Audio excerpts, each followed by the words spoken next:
Now back to the Wisconsin Vegetable Gardener Radio Show, which is presented to you by Power Planter Earth Augers, the official digging tool to find the right size for your digging project. Visit powerplanter.com. Now here are your hosts, Joey and Holly Baird.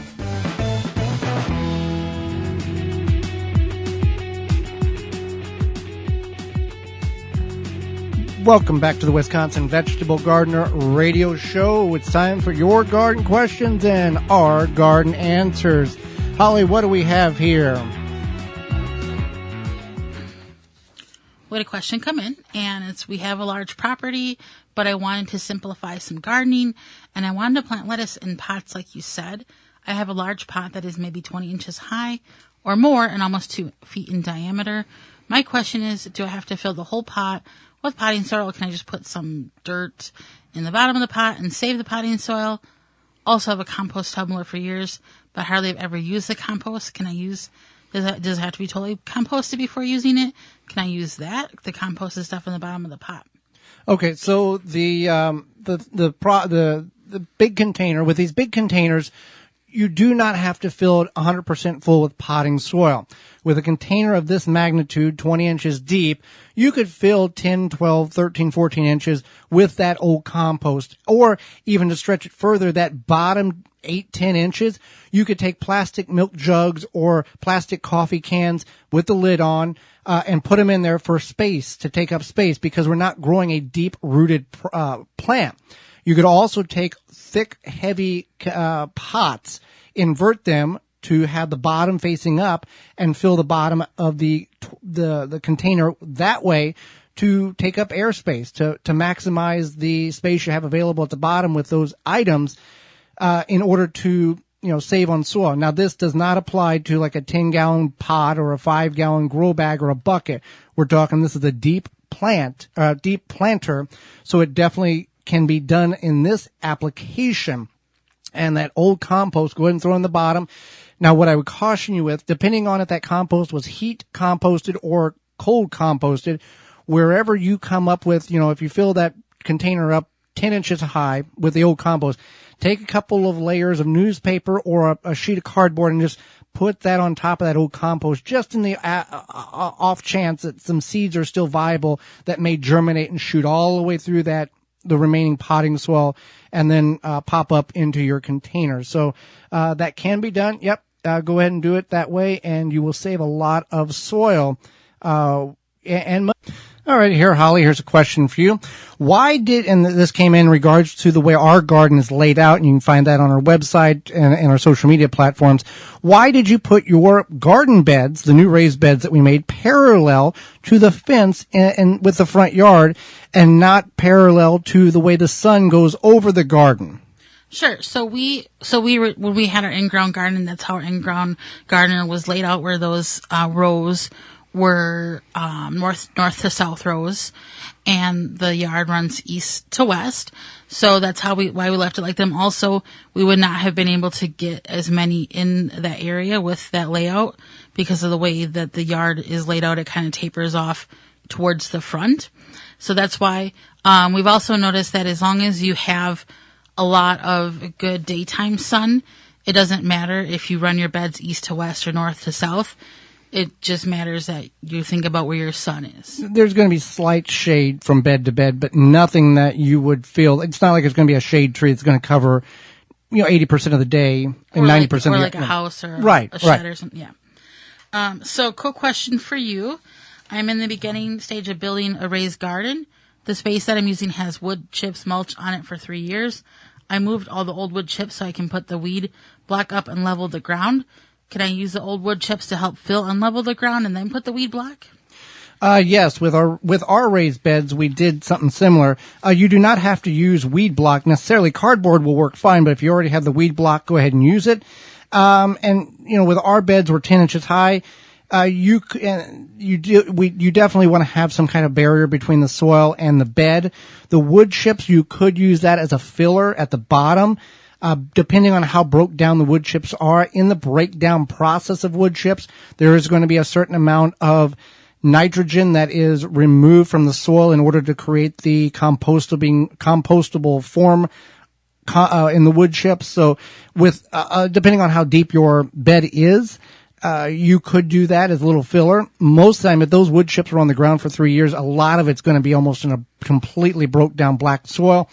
I would go ahead and do it. If you're going to have a lot of soil on top of it, you're not going to really hurt the soil structure or remove a lot of the nitrogen in it that is needed for the plants to grow and be healthy. So go ahead and do that. I would do it the same way you're doing it.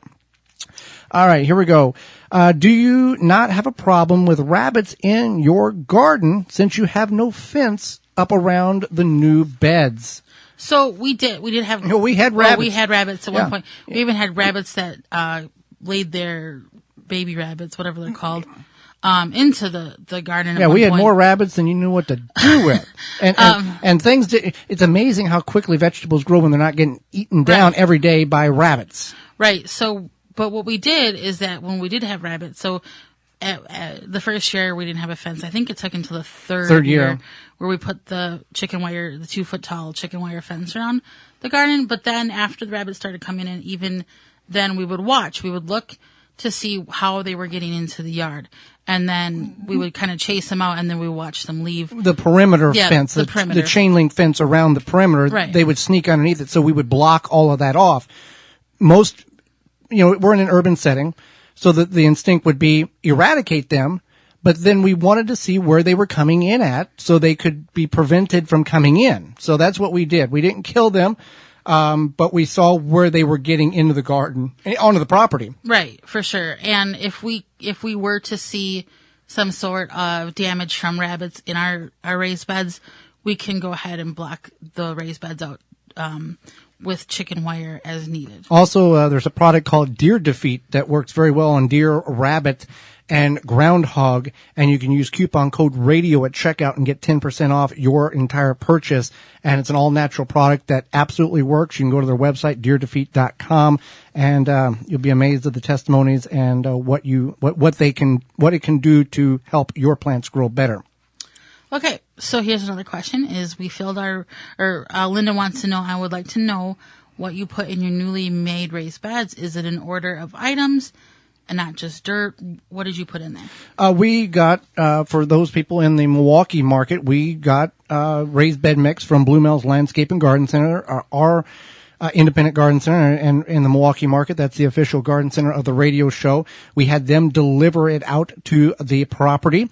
Now, if you want to be more creative and save some money and not have it already pre-mixed, you can make your own raised bed mix, and it's a third compost, a third peat moss or cocoa coir, and a third of vermiculite, and you mix that all together, and then you can fill your raised beds, you can fill your containers, and even if you have a bulk material that can be delivered, this is a great way to go to save a lot of money, tons of money, if you're going to do a lot of container gardening and you don't want to have a big truckload of compost brought in, a bag of the cheap grow stuff from the big box stores, like $8 or $9, maybe $6 on sale, and you need dozens of those to do a lot of containers. This is a great way to save buku's dollars by doing it your own self. That's a third compost, a third peat moss, and a third vermiculite. You put it on a tarp, you mix it all together, and you've got a great mix in order to do containers or raised bed, anything you have in mind.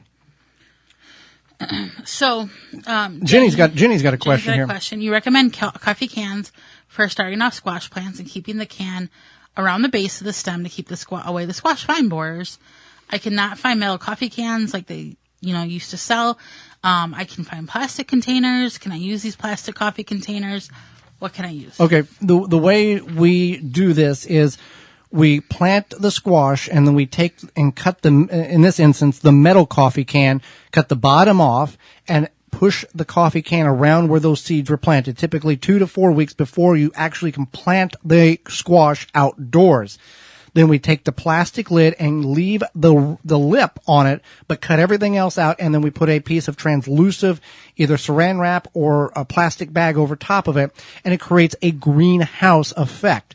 And then once the seed sprouts, typically about 3 weeks, 2 to 3 weeks earlier than normal, it'll stay in there, and then we'll vent it and climatize it or harden it off while it's actually in the garden, and we can get squash about 3 weeks before everybody else. And it seems that for whatever reason, the squash vine borer doesn't like to go inside of that can to burrow into the stem of the squash plant. which kills the plant. So if you do not have, and if you go to our website, the WisconsinVegetableGardener.com, and search coffee can squash, you'll be able to find these videos. If you can't find a metal coffee can, plastic works fine. We've done it with the cardboard coffee cans, and you end up with a metal ring at the end of the year. It collapses on itself very quickly. It does work for a while. Oh yeah, it does. Yeah. And the nice thing with the plastic or the metal, when you water, if you have to water, the water stays right there. It doesn't go all over the place. It goes right to the roots. For more information, please visit the WisconsinVegetableGardener.com.